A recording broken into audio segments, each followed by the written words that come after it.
The first time I truly felt like an outsider in my own family wasn't at a celebration or holiday gathering. It was at my beloved Aunt Lillian's funeral. Standing alone beneath the massive oak tree that shadowed her casket, I watched my cousins huddle together, their designer black dresses and suits a stark contrast to my simple thrift store ensemble. My name is Callie, and I've spent 31 years trying to belong in a family that treats wealth like oxygen, essential for survival. The irony? Aunt Lillian was the only one who ever made me feel like I belonged. Look who decided to show up. Camilla's voice cut through the somber atmosphere as she approached. Quinn and Derek trailing behind her like perfectly trained show dogs. I'm surprised you could take time away from your little charity project. I straightened my spine, forcing a polite smile. It's a women's shelter, Camilla. And Aunt Lillian volunteered there too. Please, Derek scoffed, adjusting his Italian silk tie. Aunt Lillian would never step foot in such a place. She had standards. The memory of Aunt Lillian quietly sorting donations and counseling abuse survivors flashed through my mind, but I kept it to myself. She'd always asked me to keep her volunteer work private, away from her judgmental children. The lawyer's waiting, Quinn announced, checking her phone. We should head to the reading. I took a step forward, but Camilla's manicured hand shot out, stopping me. Oh, honey, didn't anyone tell you? The reading is for immediate family only.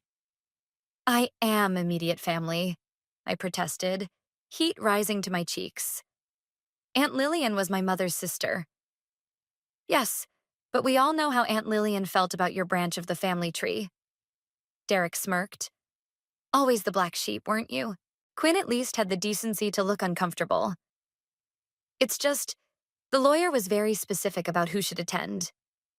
We wouldn't want to waste anyone's time, Camilla added, her smile sharp as a knife. I mean, what could Aunt Lillian possibly leave to someone who spends their days serving soup to homeless people?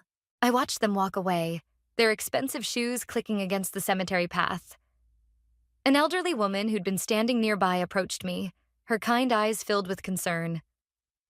I couldn't help but overhear, she said softly. I'm Margaret. I worked with Lillian at the country club. Nice to meet you, I managed, trying to swallow the lump in my throat. Your aunt spoke about you often, Margaret continued, surprising me. She was so proud of your work at the shelter, said you were the only one who understood what really mattered in life. Before I could respond, my phone buzzed. A text from Chelsea, the shelter's director. Need you at the center ASAP. Important news about Lillian. I glanced at my cousin's retreating backs, then back at my phone. Something in my gut told me this was important.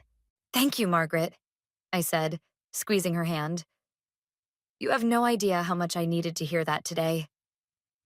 As I walked to my car, a reliable but ancient Honda Civic that stuck out like a sore thumb among the luxury vehicles, I heard Camilla's laugh echo across the cemetery. 10 years ago, that sound would have made me shrink into myself. Today, it just made me sad. You know what's funny? I heard Derek say to his sisters, she actually thought she'd be included in the will reading. As if Aunt Lillian would leave anything to someone who couldn't even afford a proper funeral outfit. I slid into my car, hands gripping the steering wheel until my knuckles turned white. The last time I'd seen Aunt Lillian, just days before she passed, she'd held my hand and whispered, Patience, dear one. Everything will make sense soon. Starting my car, I took one last look at the cemetery. My cousins had disappeared into their chauffeured car, probably heading to the lawyer's office to divide up what they saw as their rightful inheritance. They had no idea that Aunt Lillian had visited the shelter every Tuesday for the past 5 years, working quietly alongside me to help women rebuild their lives. They had no idea about a lot of things. My phone buzzed again. Another message from Chelsea. Found something Lillian left for you. You're going to want to see this. I put the car in drive, leaving behind the cemetery and my cousin's cruel laughter.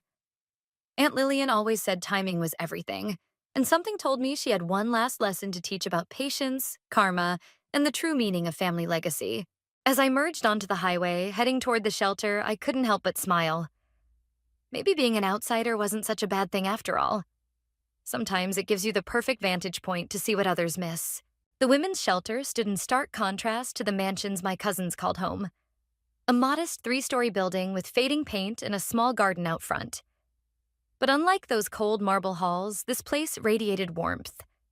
As I walked through the front door, the familiar scent of coffee and fresh-baked cookies wrapped around me like a hug. "There you are." Chelsea rushed forward, her gray curls bouncing. "How was the funeral?" "About as pleasant as you'd expect," I said, hanging up my coat. My cousins made sure to remind me of my place in the family hierarchy. Before Chelsea could respond, Maria, one of our regular volunteers, poked her head out of the kitchen. "Is it true about Miss Lillian? She really passed away?" I nodded, and Maria's eyes welled up with tears. "But she was just here last week, helping me organize the donation closet." Chelsea shot me a knowing look. Most of the women here had no idea she was from Money. She'd show up in her gardening clothes, insisting on being called just Lillian. "That's because the real Lillian wasn't the society woman my cousins thought they knew," I said, following Chelsea to her office. "Remember how she used to bring those incredible homemade cookies? And tell everyone they were store-bought because she didn't want to seem like she was showing off." Chelsea laughed, then grew serious. "Which makes what I'm about to show you even more important." She unlocked her desk drawer and pulled out a sealed envelope. "She dropped this off last month, made me promise not to give it to you until after she was gone." My hands trembled as I took the envelope. Aunt Lillian's elegant handwriting spelled out my name on the front. "She came to see me that day," Chelsea said softly. "Told me she'd been diagnosed with terminal cancer 6 months earlier. Said she had some loose ends to tie up." I sank into the chair across from Chelsea's desk, the envelope heavy in my hands. "She never told any of us she was sick." "Open it," Chelsea urged. She was very specific about the timing. Just then, a commotion erupted in the hallway. 2 women were arguing, their voices rising. Chelsea sighed. "I should handle this. Take your time with the letter." Alone in the office, I traced my finger over Aunt Lillian's handwriting, remembering the first time she'd caught me volunteering here 5 years ago. "I thought I recognized that laugh," she'd said, standing in the doorway in old jeans and a faded sweater. "Don't look so scared, dear. I'm not here to tell tales to the family." That day, she'd rolled up her sleeves and helped me sort donations for 3 hours. It became our secret Tuesday ritual. The black sheep and the family matriarch, working side by side to help women rebuild their lives. Taking a deep breath, I broke the seal and unfolded the letter. "My dearest Callie, if you're reading this, I've already passed. Don't waste time mourning. We both know I lived exactly as I chose to. What matters now is ensuring my legacy continues in the right hands. By now, my children and your cousins will be gathering for the reading of my official will. Let them. What they don't know is that 3 months ago, I made some significant changes to my estate planning. The shelter's building deed is enclosed with this letter. I purchased it last year when the previous owners threatened to sell. It's yours now, along with an endowment to ensure its continued operation. There's more, but that will become clear soon enough. You alone understood what I've known all along, that true wealth isn't measured in dollars, but in the lives we touch. While the others were chasing status at country clubs, you were here, helping women find their strength. Don't reveal anything yet. Let the official reading proceed. Sometimes the best lessons come from unexpected moments. All my love, Aunt Lillian. P.S. Check the cookie jar in the kitchen. I left my secret recipe there last week. Those women deserve the real thing, not store-bought substitutes." My vision blurred with tears as I pulled out the property deed. Chelsea knocked softly before entering. "You okay?" she asked, closing the door behind her. I handed her the letter, watching her eyes widen as she read. "Oh my God," she whispered. "She bought the building? She knew the shelter was at risk," I said, wiping my eyes. "All those times she was organizing the donation closet, she was actually planning this." My phone buzzed. A text from Quinn. "Will reading tomorrow at 2. Not that it matters to you." Chelsea handed the letter back, squeezing my shoulder. "What are you going to do?" I tucked the letter and deed safely in my bag, thinking of Aunt Lillian's words about unexpected moments and lessons. "First," I said, standing up, "I'm going to check that cookie jar. Then I'm going to do exactly what Aunt Lillian asked." wait for the right moment to show them who she really was and what family really means. Back home in my small apartment, I spread Aunt Lillian's documents across my kitchen table. The property deed was just the beginning. Tucked inside the envelope, I found a USB drive, bank statements, and another sealed letter marked, "Read after the will." My hands shook as I plugged the USB drive into my laptop. A single video file appeared, dated just 2 months ago. Aunt Lillian's face filled the screen, looking tired but determined. "Hello, dear." Her voice rang clear through my speakers. "If you're watching this, you've already found the deed. But there's more to tell you." I paused the video, needing a moment. Even through the screen, her presence felt so real it hurt. My phone buzzed again. Camilla this time. "Hope you're not too disappointed about missing tomorrow's reading. Though really, what did you expect?" I hit play again. "The lawyers will read a will tomorrow that my children and your cousins expect," Aunt Lillian continued. "They'll squabble over the house, the cars, the jewelry, all the things they think matter. But my real will, the one that matters, was filed last month." She leaned closer to the camera, her eyes fierce. "I've watched them all these years, Callie. Watched how they treated you, how they chased status while you built something meaningful. The shelter isn't just a building. It's hope for women who need it most. And you're the only one who truly understands that." A knock at my door made me jump. Through the peephole, I saw Quinn standing in the hallway, shifting nervously. "I know you're home," she called out. "Your car's outside." I closed my laptop and opened the door. "Quinn, what are you doing here?" She brushed past me into the apartment, her designer perfume overwhelming in my small space. I wanted to make sure you understood about tomorrow. It's not personal." "Isn't it?" I gestured to my couch. "Want to sit?" She perched on the edge, looking uncomfortable. "Derek and Camilla think it's better if you're not there. They're worried you might make a scene." "When have I ever made a scene, Quinn?" She had the grace to look embarrassed. "Look, we all know Aunt Lillian was different in her last years. Started acting strange, volunteering at that shelter. Derek thinks she wasn't thinking clearly." I thought of the sharp, determined woman in the video. She knew exactly what she was doing. Did she, though? Quinn stood up, pacing. "She used to take us shopping, buy us whatever we wanted. Then suddenly she's wearing old clothes and hanging out in some charity shelter? That's not normal. Maybe she found something more meaningful than shopping." Quinn stopped pacing, her eyes landing on the papers spread across my table. "What's all that?" I quickly gathered them up. "Just work stuff. Right. Your important shelter work." She headed for the door, then paused. "You know, Camilla's already talking about selling the shelter building. Says the land's worth millions to developers." My heart raced, but I kept my face neutral. "Is that so?" "Just don't get your hopes up about anything, okay? It's better that way." She left, closing the door softly behind her. I returned to my laptop, hitting play on Aunt Lillian's video. "I've left everything to you, Callie," she continued. "The house, the investments, everything. But most importantly, I've left you my truth. Let them have their reading tomorrow. Let them show who they really are. Then, when the time is right, show them who I really was." The video ended. I opened the final letter with trembling fingers. "My dearest Callie, by now they've shown their true colors at the reading. Remember, real strength isn't in attacking, but in standing firm in your truth. The official papers are with my lawyer, Sandra Mills. She'll contact you after tomorrow's charade. The shelter is yours, protected and endowed. The rest, well, let's just say your cousins are in for quite a surprise. Use it wisely, dear one. Show them what real family legacy looks like. All my love, Aunt Lillian." I folded the letter carefully, thinking of Quinn's words about selling the shelter, of Camilla's smugness, of Derek's certainty about who Aunt Lillian was. My phone buzzed one last time. A text from an unknown number. "This is Sandra Mills. Meeting tomorrow after the reading? 4 p.m. at my office. Bring the letters and USB drive." I texted back a simple, "Yes," then gathered all of Aunt Lillian's documents into a secure folder.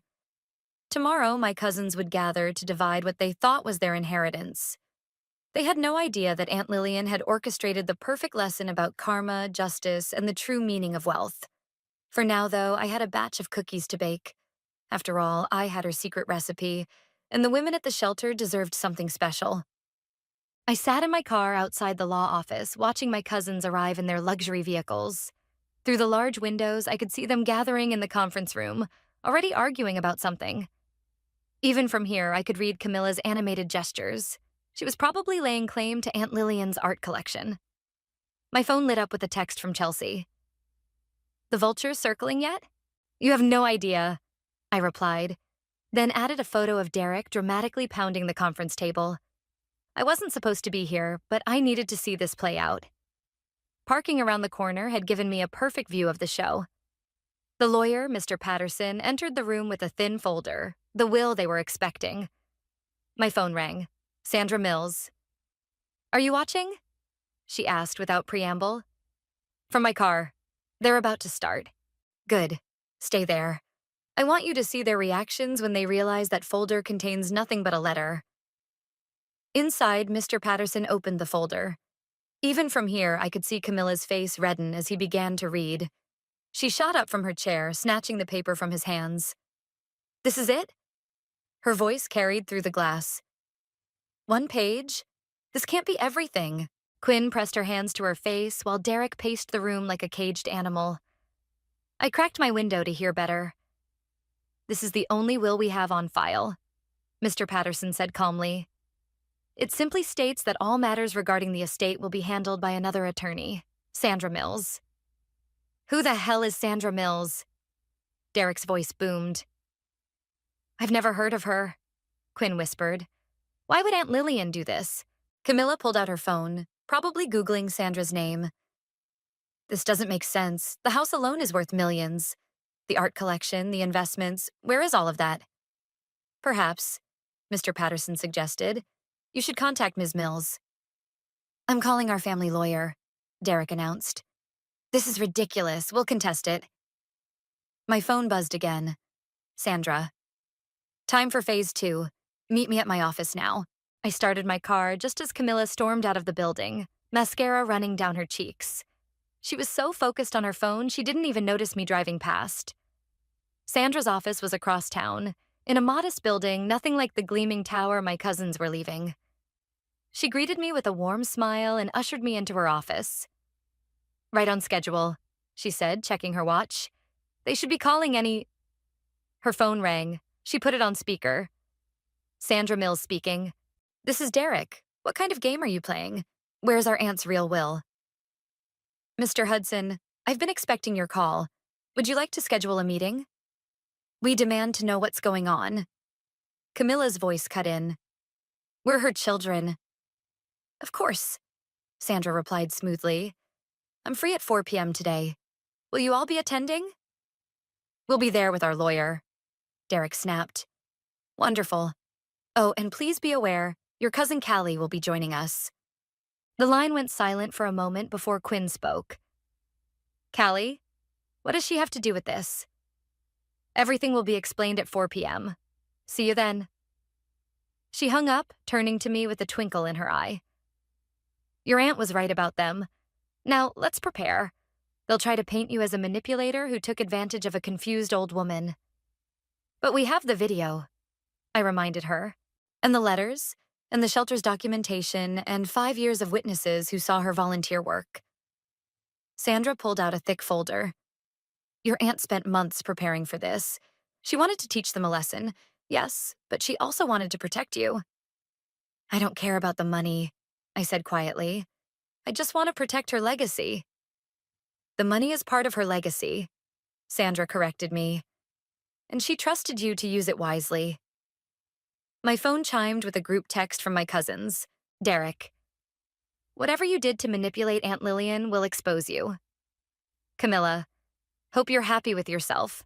This isn't over." Quinn. "How could you do this to us?" Sandra read the messages over my shoulder and smiled. "They still think this is about them. Shall we show them what it's really about?" I thought of Aunt Lillian's video, her letters, her quiet work at the shelter. Yes, I said. It's time they met the real Aunt Lillian. We spent the next hour reviewing documents and preparing for the storm that was coming. At 3:55, Sandra's receptionist buzzed. They're here, all three, plus their lawyer. I took a deep breath, touching the locket Aunt Lillian had given me last Christmas. Inside was a tiny note that read, "Sometimes the greatest gift is showing people who they really are." Ready? Sandra asked, standing. I nodded, straightening my spine. Let's finish what Aunt Lillian started. The conference room crackled with tension as my cousins filed in, their lawyer trailing behind them. Camilla's eyes narrowed when she saw me, while Derek made a show of adjusting his expensive cufflinks. Quinn wouldn't look at me at all. Let's get straight to the point. Their lawyer started, but Sandra held up her hand. Before we begin, we have something you need to see. She set up a laptop on the conference table. This video was recorded by Lillian 2 months ago. Objection. Their lawyer interrupted. We have no way to verify. The video is time-stamped and notarized. Sandra replied calmly, hitting play. Aunt Lillian's face appeared on screen, and Quinn gasped. She looked healthier here than in her final days, but the determination in her eyes was unmistakable. My dear children, she began. If you're watching this, you've already discovered that my will isn't what you expected.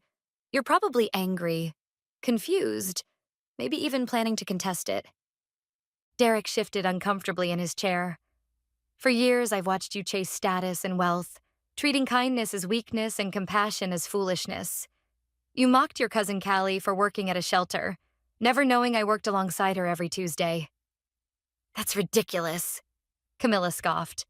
Mom would never— Check my calendar, Aunt Lillian continued, as if anticipating the interruption. Every Tuesday for 5 years. Ask the women at the shelter. While you were at country club luncheons, I was serving soup and counseling abuse survivors. Quinn's face had gone pale. The gardening clothes, she whispered. You said she was going through a strange phase. I've left everything to Callie, Aunt Lillian announced, because she alone understood what real wealth is. The shelter, the house, the investments, all of it. Not out of spite, but because I trust her to use it wisely. This is preposterous, their lawyer sputtered. Clearly she was being manipulated. Sandra pulled out a thick folder. I have 5 years of documented volunteer hours, witness statements, and medical evaluations proving Lillian was of sound mind when she made these decisions. She was our mother. Derek slammed his hand on the table. Everything was supposed to go to us. Play the rest, I said quietly. It was the first time I'd spoken. Aunt Lillian's voice filled the room again. But I'm offering you one chance. Callie has instructions to set up a charitable foundation. If you choose to participate, to truly understand the work we do, you can each have a role. The choice is yours. Continue fighting over money or help build something meaningful. The video ended. Silence filled the room. This is your doing. Camilla pointed at me, mascara smearing again. You turned her against us. Did I? I pulled out my phone, scrolling through photos. Here's Aunt Lillian last Christmas, serving dinner at the shelter. Here she is helping a woman move into her first apartment after leaving her abuser. Here she is teaching a financial literacy class to survivors. Quinn grabbed the phone, swiping through pictures with trembling hands. Why didn't she tell us? Would you have listened? I asked gently. Or would you have done exactly what you're doing now? Assume someone manipulated her? The will is ironclad, Sandra added. You can contest it, but you'll lose. And you'll spend years in court while the foundation's work continues without you. Derek stood up abruptly. This is absurd. Come on, we're leaving. But Quinn stayed seated, still staring at my phone. Wait, she said. I want to see the shelter. Quinn, Camilla hissed. Don't fall for this. Fall for what? Quinn's voice cracked. Mom spent 5 years living a whole life we knew nothing about. Don't you want to know why? The foundation meeting is tomorrow at 10 a.m., Sandra said. At the shelter. Anyone who wants to understand Lillian's legacy is welcome to attend. Derek grabbed his suit jacket. This isn't over. Come on, Quinn.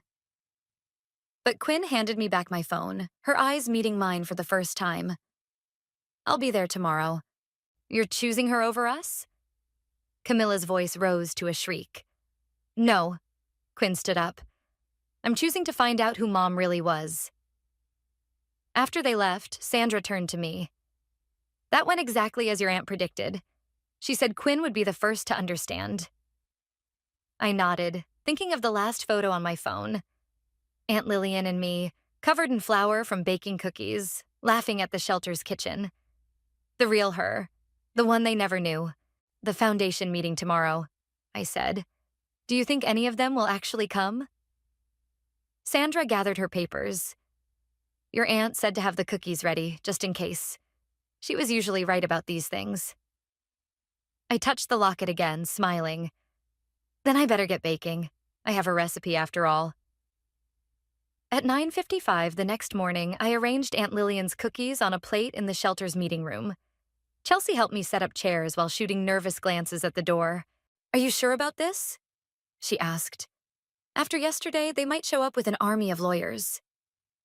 Then we'll offer the lawyers cookies too, I said, adjusting the photo display we'd created. Dozens of pictures of Aunt Lillian at the shelter, helping women rebuild their lives. At exactly 10 a.m., Quinn walked in alone. She'd traded her usual designer outfit for jeans and a simple sweater. Her eyes were red like she'd been crying. I brought coffee, she said awkwardly, holding up a carrier. I remembered, in the photos, Mom always had a coffee cup in her hand. French vanilla with extra cream. Chelsea smiled. That was her favorite. I didn't know that, Quinn whispered, setting down the coffee. I didn't know anything. Before I could respond, the door opened again. Camilla stood there, looking uncomfortable in 4-inch heels. This doesn't mean I accept any of this, she announced. I'm just here to protect our interests. Have a cookie, I offered, holding out the plate. Aunt Lillian's recipe. Camilla started to refuse, then froze. Wait, these are her Christmas cookies. The ones she stopped making years ago because she said she was too busy. She made them here every week, Chelsea said. Said the women needed something that tasted like home. Camilla sank into a chair, taking a cookie with trembling hands. Quinn sat beside her, passing her a coffee.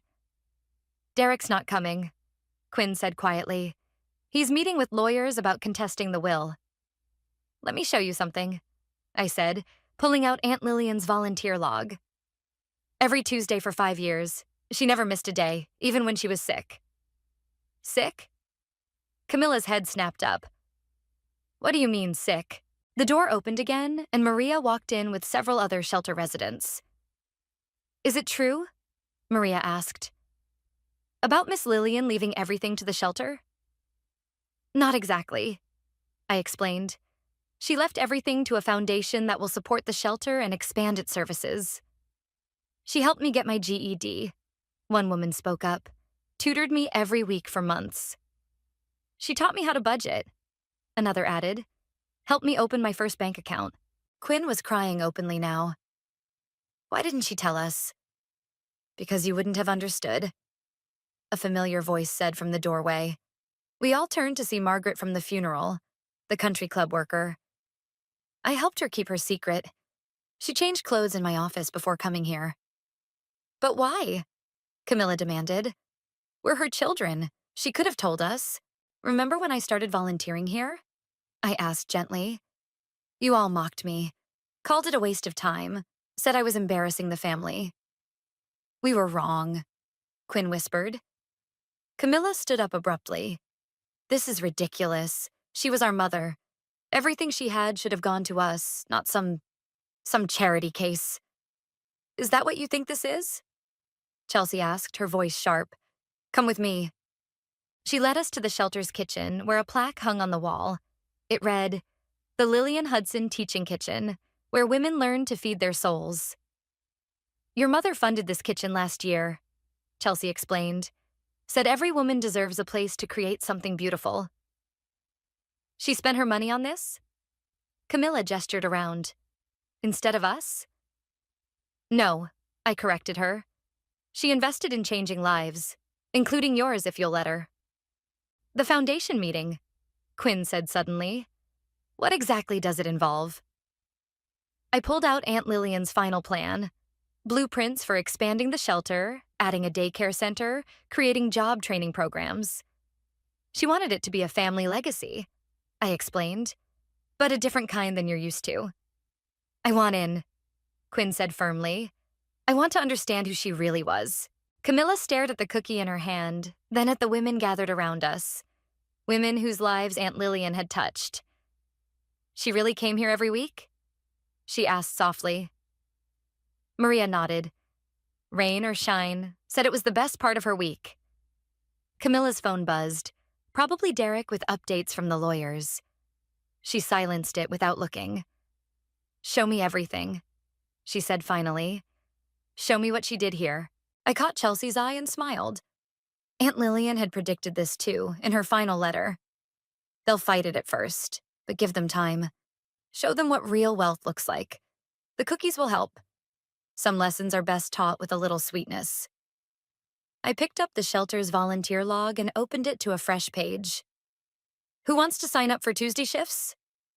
Quinn reached for the pen first. The courthouse steps felt colder than usual as I waited for Sandra to arrive. 2 weeks had passed since the shelter meeting, and Derek had made good on his threat to contest the will. Today was our first hearing. Quinn appeared beside me, clutching 2 coffee cups. Thought you might need this. Thanks, I said, surprised.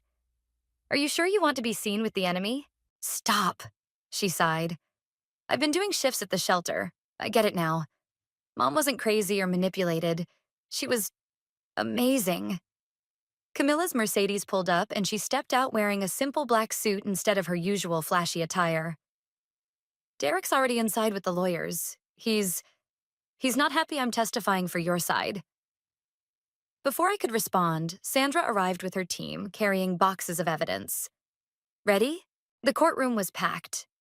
Shelter residents filled the back rows, while Derek sat at the front with 3 expensive lawyers. His face darkened when he saw Camilla and Quinn sit on my side. All rise, the bailiff called as Judge Martinez entered. Derek's lead lawyer started with exactly the argument we'd expected. Your Honor, we contend that Lillian Hudson was unduly influenced in her final years, led astray from her family obligations by manipulation and— Objection, Sandra interrupted. Counsel is making unfounded accusations. We have extensive documentation of Mrs. Hudson's sound mental state and deliberate choices. Proceed with evidence, Judge Martinez ordered. Sandra played the video testimony. Then came the parade of witnesses. Shelter residents, volunteers, even Lillian's doctors confirming her mental clarity. But the real shock came when Quinn took the stand. Miss Hudson, Derek's lawyer approached. Isn't it true your mother showed signs of mental decline? No. Quinn's voice was firm. She showed signs of being herself, her real self, for the first time in years. I just didn't want to see it. But surely you agree this radical change in behavior? You mean helping others instead of buying designer handbags? Quinn interrupted. I've spent 2 weeks working at the shelter. I've seen the lives she changed. The only thing radical was how blind we were. Derek stood up, face red. She's been brainwashed too. Mr. Hudson, the judge warned, control yourself. Next came Camilla's testimony. She pulled out her phone, hands shaking slightly. I'd like to play something, she said. A voicemail from Mom I saved from last year. I didn't understand it then.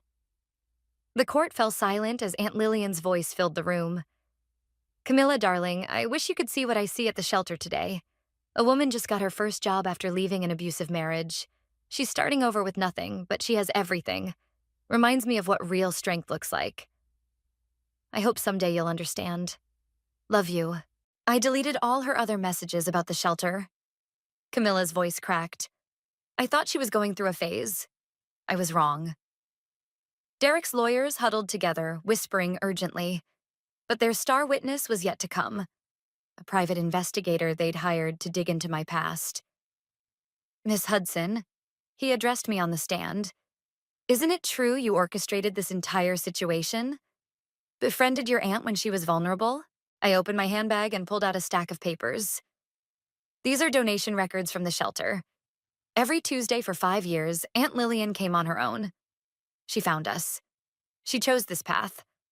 I never asked her for anything. But surely, I have security footage, I continued. 5 years of her arriving every week, helping women rebuild their lives. Would you like to see it? The investigator faltered. Derek's face had gone from red to pale. Then Maria stood up in the back of the courtroom. Your Honor, may I speak? The judge nodded. Miss Lillian saved my life. Maria's voice shook. Not with money, but with time, with cookies, with believing in me. She wasn't manipulated. She was the strongest person I knew. One by one, women stood up in the courtroom, each with a story about Aunt Lillian's impact on their lives. Judge Martinez raised her hand for silence. I've seen enough.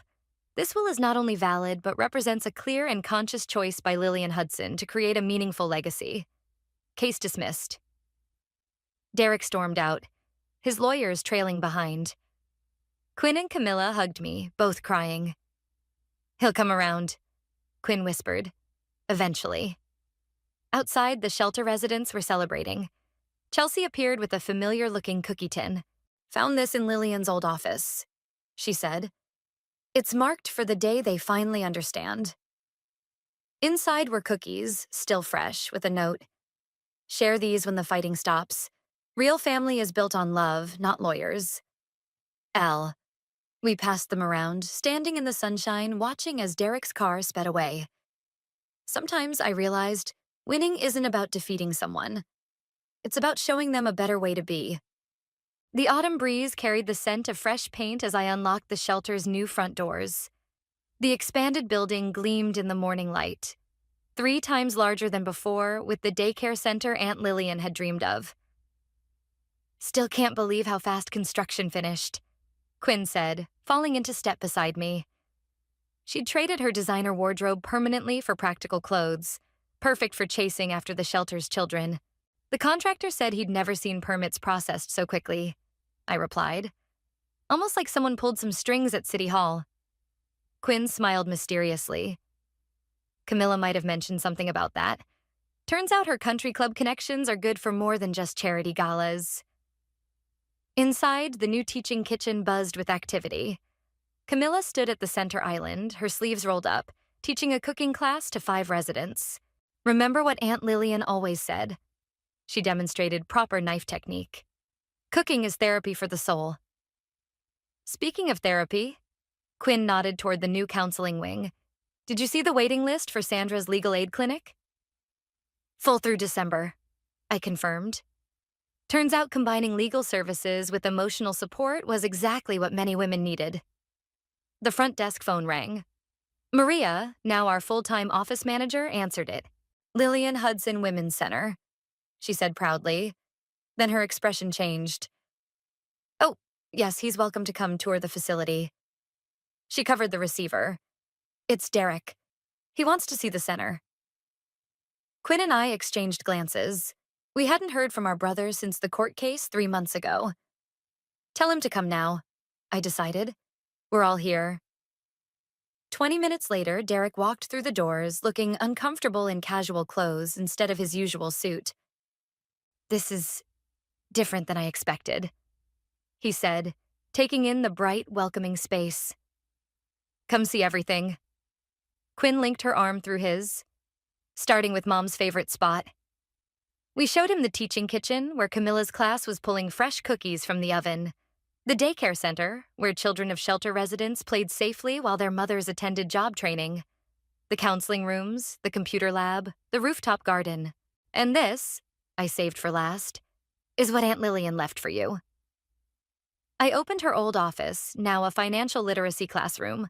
On the wall hung a photo of young Derek sitting on Aunt Lillian's lap, both laughing as he tried to balance her checkbook.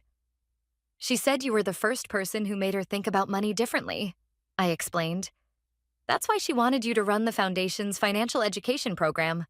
But I fought the will, he said quietly. Tried to destroy everything she built. And now you have a chance to build something new. Camilla appeared in the doorway, offering him a cookie. That's what Mom was all about, right? Second chances? Derek took the cookie, staring at the photo. I was so angry about the money, about being left out. I never stopped to ask why. So ask now, Quinn suggested. We're all still learning who Mom really was. A commotion from the front desk interrupted us. A new arrival, a young mother with two small children looking terrified and hopeful.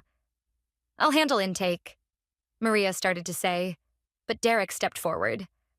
Let me, he said. I'd like to learn how to help. We watched as he introduced himself, gently offered the children cookies, showed them to the daycare center while Maria helped their mother with paperwork. He's a natural, Quinn whispered, just like Mom was. Later, as the sun set through the new stained glass windows Aunt Lillian had designed, we gathered in the kitchen. Derek rolled up his sleeves and reached for the recipe card box.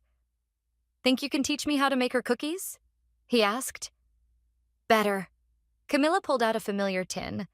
Found this in her desk. Label says, for when the family's complete again. Inside were perfect cookies and a note. Some ingredients take time to blend properly. Love is patient that way. L. We shared the cookies, sitting together in the kitchen where it all began. Through the open door, we could hear women laughing in the computer lab, children playing in the daycare, lives being rebuilt piece by piece. She knew, didn't she? Derek said softly. That it would end like this? Not end, I corrected him. Begin. She always said real wealth grows when you share it. Quinn raised her cookie in a toast. To Aunt Lillian's real legacy. To family, Camilla added. To second chances, Derek said. I looked around at my transformed family and our transformed shelter and smiled. To all of it, I said. Every single crumb.